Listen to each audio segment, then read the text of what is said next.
Beginilah kondisi dua pelaku pencurian sepeda motor di Bone Bolango saat digiringi petugas dengan kondisi kaki yang pincang. Usai diberikan tindakan tegas di bagian kaki, keduanya pun terlihat tertati-tati saat digiringi petugas. Kedua tersangka bernama Ridwan Muhammad dan Rizal Gobel ini merupakan residivis beberapa kasus penganiayaan dan juga kasus pencurian di Bone Bolango. Bahkan tersangka Rizal Gobel nekat kembali melakukan aksi pencurian setelah kedua tersangka bernama Ridwan Muhammad dan Rizal Gobel ini merupakan residivis beberapa kasus penganiayaan dan kasus pencurian di Bone Bolango.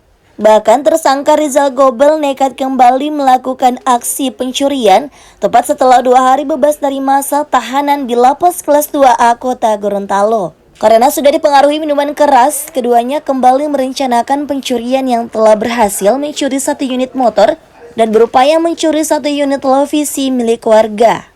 Kasus ini terungkap setelah korban di Desa Tombelilato, Kecamatan Bone Raya, Bone Bolango menyadari motor dan televisi yang ada dalam rumah sudah tidak ada. Kedua tersangka memiliki peran masing-masing. Tersangka satu masuk ke dalam rumah dan satu tersangka lagi memantau kondisi TKP dari luar rumah. Sepeda motor yang berhasil dicuri dijual dengan harga Rp6.500.000 pada orang yang tak dikenal di Kabupaten Boalemo. Uang hasil penjualan itu dibagi oleh kedua tersangka untuk kebutuhan hidup dan berpoya-poya. Karena berupaya melawan saat hendak ditangkap, kedua tersangka terpaksa diberi tindakan tegas terukur dengan dihadiahi timah panas di bagian kaki.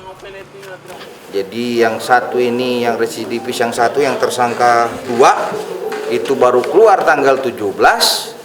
Setelah itu dia melakukan lagi pencurian pada tanggal 19. Jadi cuma berselang 2 hari baru keluar melakukan tindak pidana lagi.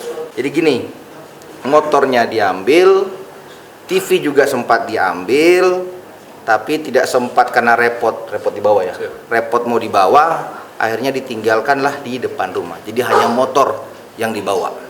Tersangka 1 dan tersangka 2 menjual sepeda motor dengan harga Rp6.500.000 di Kabupaten Boalemo kepada seseorang OTK.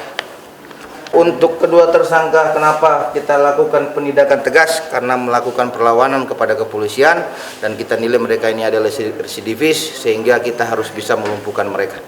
Kira-kira seperti itu. Dari tangan kedua pelaku, petugas mengamankan barang bukti berupa 1 unit sepeda motor beserta surat-suratnya dan 1 unit televisi. Akibat perbuatannya, kedua tersangka diancam dengan hukuman pidana 7 tahun penjara. Tim Dolohupa ID melaporkan.